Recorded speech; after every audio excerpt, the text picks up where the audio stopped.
to start off today with an update on the lackluster invasion day.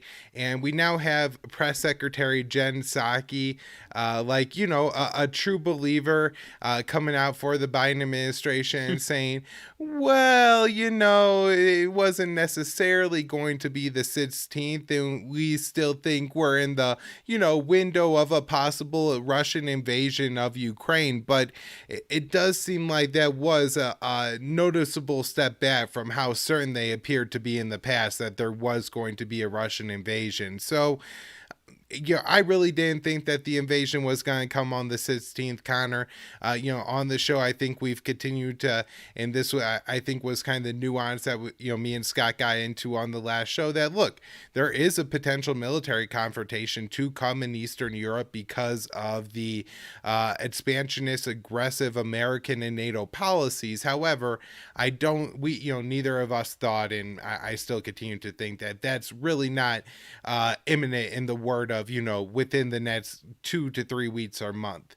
And so you have conflicting reports now of actually what's going on the ground in and around Ukraine, Connor, with the U.S. on the 14th.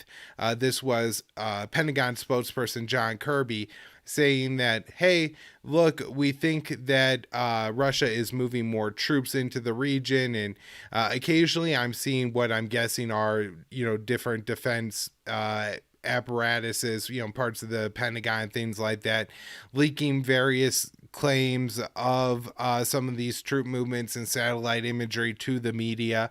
The reports are now saying 130,000, Connor, but as far as I could tell, that's the 100,000 that they had always been saying, and then the 30,000 troops that Russia said would be in Belarus between February 10th and 20th for a round of war games. And so, I'm not sure how much of a buildup we really have to worry about now. The U.S. had talked about 175,000 troops was a number where once Russia got there, they would pull the trigger. We're still 40,000, troops short of that. And so I guess it seems interesting that the U.S. is so sure that there's going to be an invasion right now.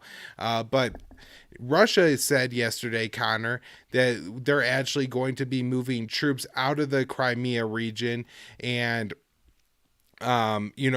returning some troops, I think, to the bases in Dagestan and other areas of Russia. But, I'm not exactly sure that that's happening. And so, that's what Russia is saying. Could be true, could not be true. It's worth noting that this time it's not just the Americans and NATO head Jens Stoltenberg came out and said, hey, NATO doesn't see anything to say that Russia is pulling back troops, but also Ukraine said that as well. And, of the actors in the region who have, given and shared intelligence, Ukraine has not always been necessarily the most hawkish. So I do think it's notable that they're agreeing with the U.S. and NATO that is not happening. So, Connor, as far as I could tell, there's no, particular Russian troop movement that would suggest either a de-escalation or escalation, but continuing to watch this and try to get some confirmation on which direction these troops are actually going. Now, there are, looking at being some more NATO troop movements. We had the announcement that there's potentially going to be the deployment of, I think, 1,000 troops to 4 different NATO states. That would be Bulgaria, Slovakia, Hungary, and Romania. Now, interesting, Connor, at least 3 of these states in the past have said that they don't want any more NATO forces, although, they have said they want them as well. But recently, Hungary and Bulgaria have definitely made those statements. Romania as well. Slovakia, on the other hand, actually accepted $100 million from the U.S. for the U.S. to upgrade to military bases in Slovakia that they're using. So if troops end up there, I would be a little bit less surprised than in those other 2 countries. The U.S. is also continuing on the rhetoric and claims that there is going to be a false flag committed by Russia in Ukraine in order to justify Russia's invasion of Ukraine. This, seemed to be the claim of an actual, I guess, false flag, not a fake false flag as the State Department had suggested. But the White House has been saying this for a couple months now. Still no evidence, no reason to believe it, but it is pretty aggressive rhetoric. Also had this story here, Connor, that I think is pretty important, and that is Israel torpedoed the sale of Iron Dome interceptors to Ukraine. I guess this is enough of a joint Israel-U.S. project that Israel would have to say over who these interceptors get exported to. And because of the relationship that Israel maintains with Russia and Ukraine, it didn't want to upset Russia by facilitating the sale of these interceptors to Ukraine. Now, this did come only from Israeli sources, and so I'm not sure what the Americans are going to say about this, if they ever say anything about it. But I do think it's worth noting a case of the U.S. looking to move interceptors into Ukraine. Of course, these aren't as serious as if they put the Patriot missile systems in there.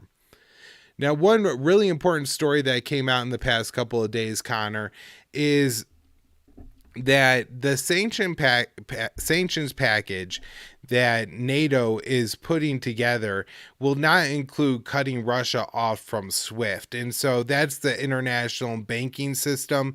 And, I would guess that would be more of a blow to the Russian economy than, the other sanctions probably. And so this does seem pretty significant. And while we don't know all the sanctions that the NATO countries are willing to put on Russia, my increasing guess is that it doesn't go as far as the Americans would like us to believe. And I'm really curious how much the Germans would go along with cutting off Russia from the Nord Stream 2 pipeline.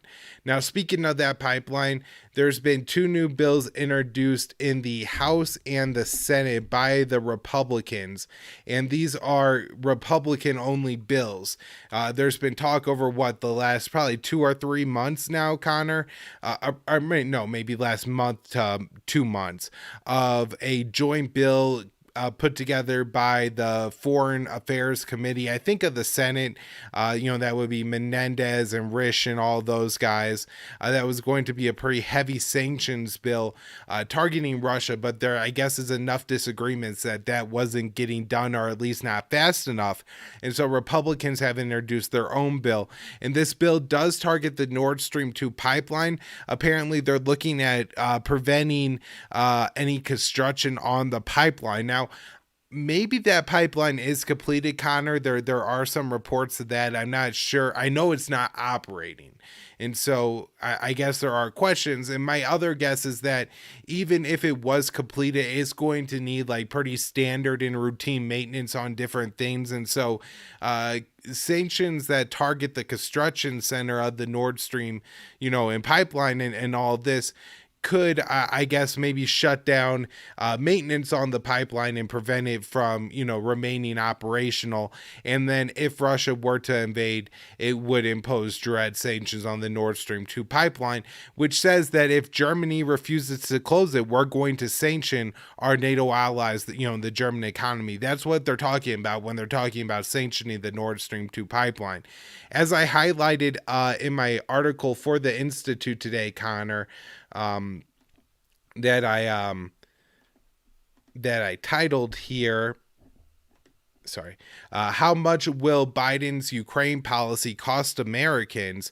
Biden, in a speech yesterday, came out and said, look, this is going to be a problem whenever we introduce these sanctions. It's going to hurt the American energy sector. Now, Biden did say that he was taking preemptive measures to try to alleviate any pressure on the American energy sector, but Connor, that sounds to me more like an excuse for cronyism than anything else.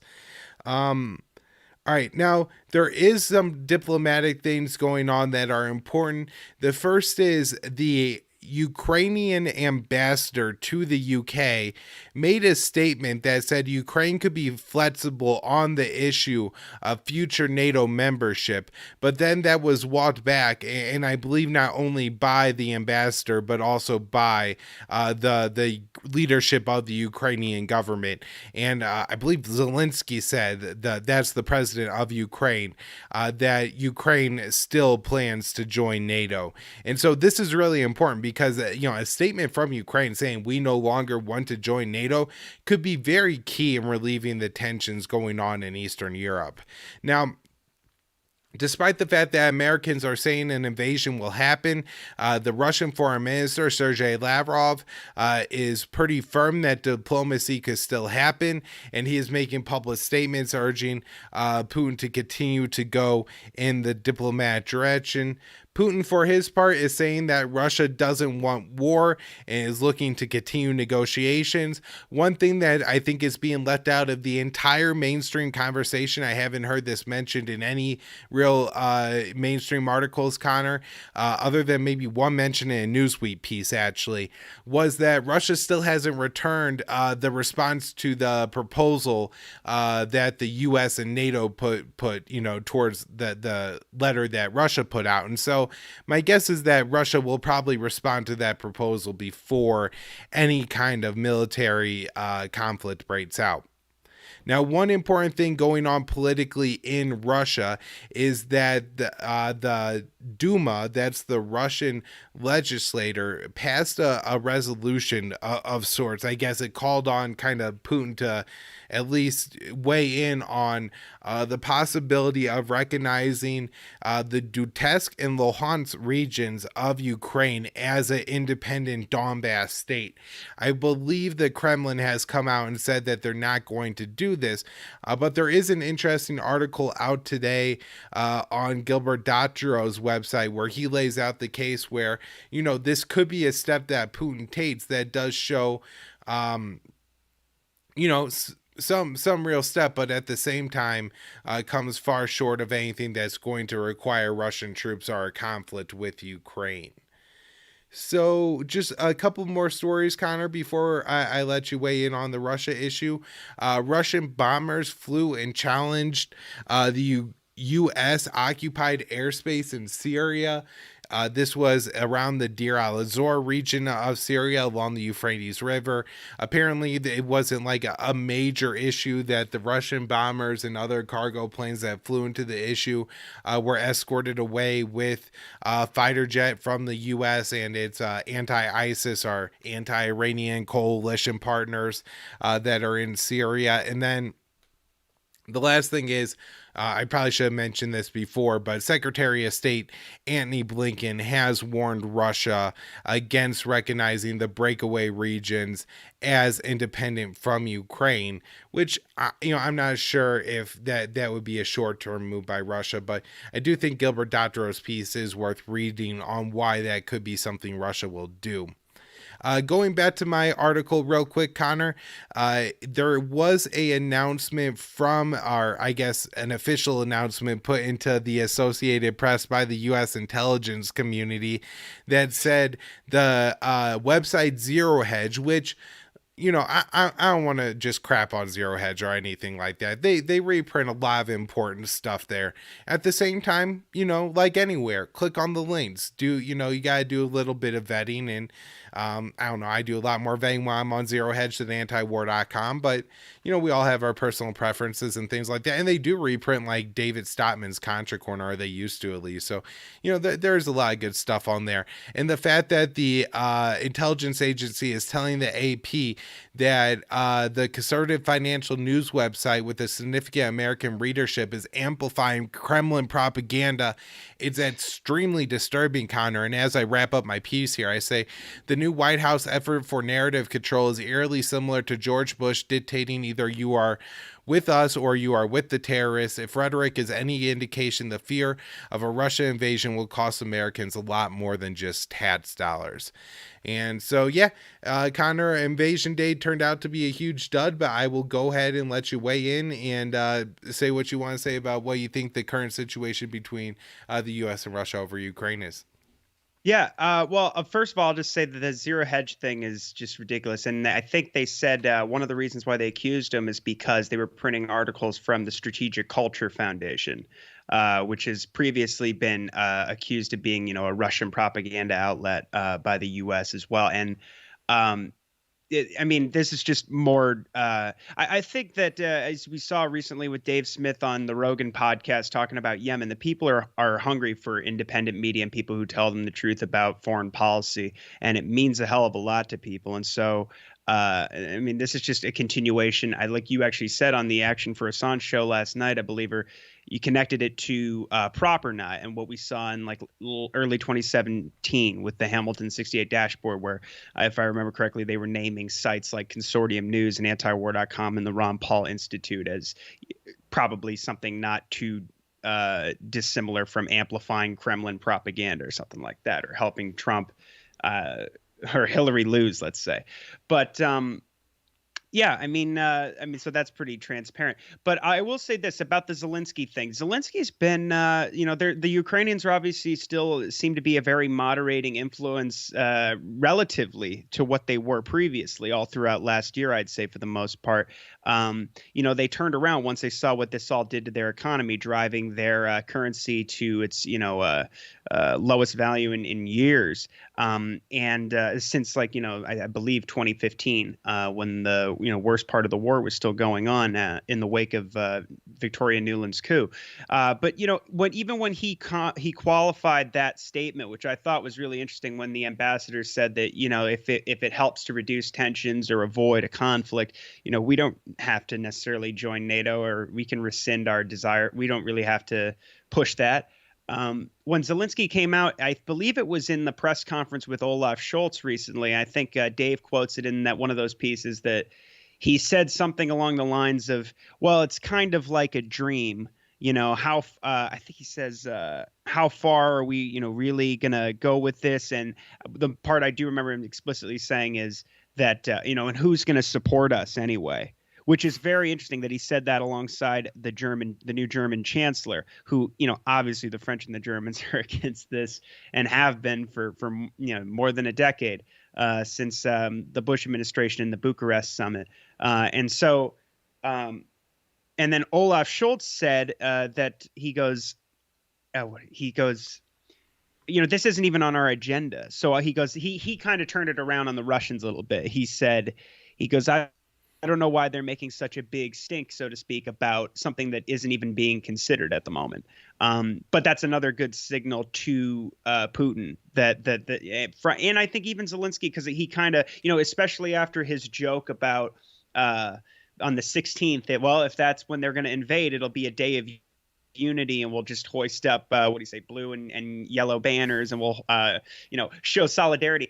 They're really kind of, I mean, as you've pointed out, there people are starting to invest in Ukraine and Russia again. The Russian stock market has been up, so there's obviously, I think they're realizing the diminishing returns of pushing this hostile policy. At the same time, I think I just saw that NATO, at this defense ministerial meeting with NATO, that Stoltenberg and Austin are announcing that they're developing plans to establish new battle groups in southeastern, Eastern Europe and Central Europe, and that they're, to enhance their deterrence and their ability to, fight a conflict in Europe. But for what it's worth, Colonel Douglas McGregor recently said that there were some briefings held with I believe with the Biden principals that really scared the hell out of them, and they've come to realize that they just do not have the ability to fight a war in Eastern Europe. That it was made clear that Russia has this integrated air defense from the Gulf of Finland to the Black Sea, and that they can deny virtually any threat in the region.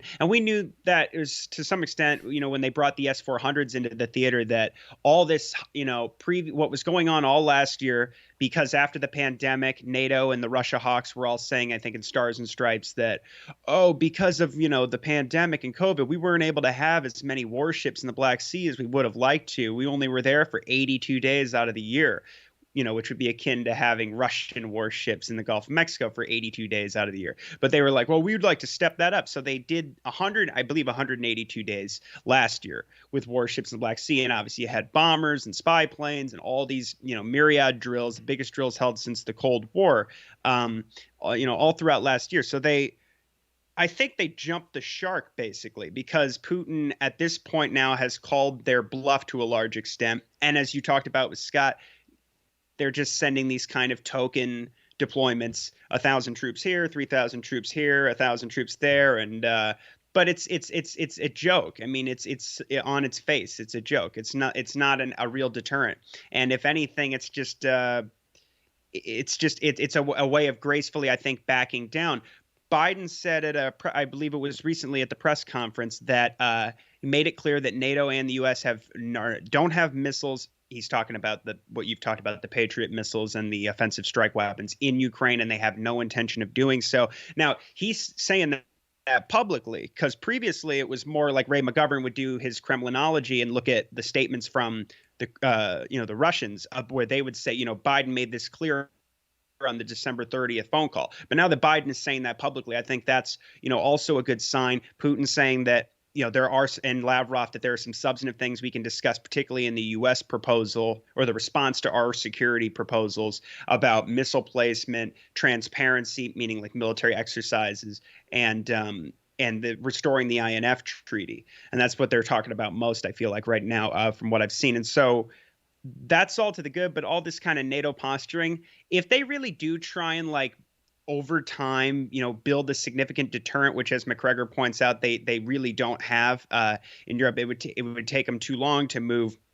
They don't have the air defenses. They don't have enough ground troops to fight a war with Russia, nor do their NATO allies. So it would take a long time to do that, and just even moving anything, even a fraction of the forces that it would take to do that would be, a huge escalation. And basically it would, that might encourage the Russians to make a move against Ukraine, which they probably aren't contemplating at this point anyway, as we've said. So I think we're just in a very unique moment where it appears that things are moving ahead, but there are so many forces, as you talk about, in Congress who are trying to sabotage it. And with all these different sanctions bills and all these things. And if they want to go after Nord Stream 2, like you said, something like that could end up breaking up NATO, especially if they're talking about imposing these things. We hear more and more, and we have been for a while now. And even the Ukrainians were saying this previously. I don't know how recently they've said it, but it's certainly in the early months of this crisis, since November. You had Zelensky, I think, even saying that, why wait? Why wait to put the sanctions on now? Then we have no deterrent if we don't, impose those sanctions now, which is obviously entirely untrue. I mean, the only real deterrent America has at this point is the threat of, and even that is not as strong as they think, because they can always turn to China and all these other sanctioned countries and develop a parallel economic system, which they're no doubt, working on. But if they do that now, they would, blow their whole wad, and it would be a huge mistake. So I just we'll have to see, mostly, I think, if the Russians do in fact pull troops back from Crimea, if we get confirmation about that from these these bases that are closer to Ukraine and Western Russia.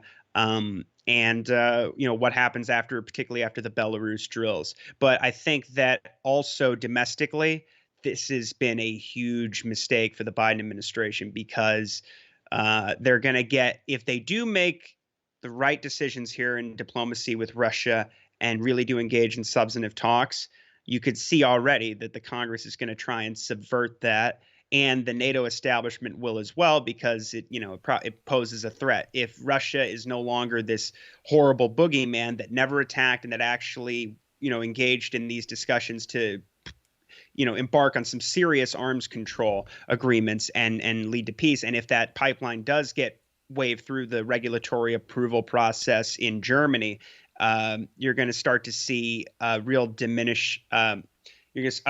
reduction in the ability to paint the Russians as this major threat that has to be, that it would justify all this extra, all this brinksmanship and all this more money and all these military deployments and all these, weapons sales that continue to go on. But I think that we're just seeing mostly just an end to the era when NATO could just basically do whatever it wanted. And I am starting to also wonder when something like this is going to happen with China, because as Ray McGovern talks about a lot, and Ted Snyder, that Xi Jinping is almost in the room or on the calls when he's talking with Biden to some extent. He's just invisible because now it's been made very clear repeatedly, especially after this joint statement on the sidelines of the Beijing Olympics put out by Putin and Xi Jinping, that they have, an alliance that, as they say, is unlike anything seen before, and that exceeds, or not an alliance, excuse me, a partnership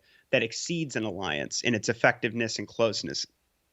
And so I don't think I think that if we see real progress here between the Russians and the Americans, then I don't know how that'll bode for the Asia pivot, because I would imagine that Putin would feel at some point that he could do what Xi Jinping has done for him in some sense, which is, just offering support and showing that there is unity here and that they're looking out for each other's core interests. So we're definitely in uncharted territory, but I think there's no reason to be, I'm more optimistic at this point, though, than pessimistic. I think that especially the American people are seeing that the February 16th thing was a big mistake. And the main propaganda point they have now is that if there is an escalation in the Donbas, they can blame it on Russia with all this false flag rhetoric.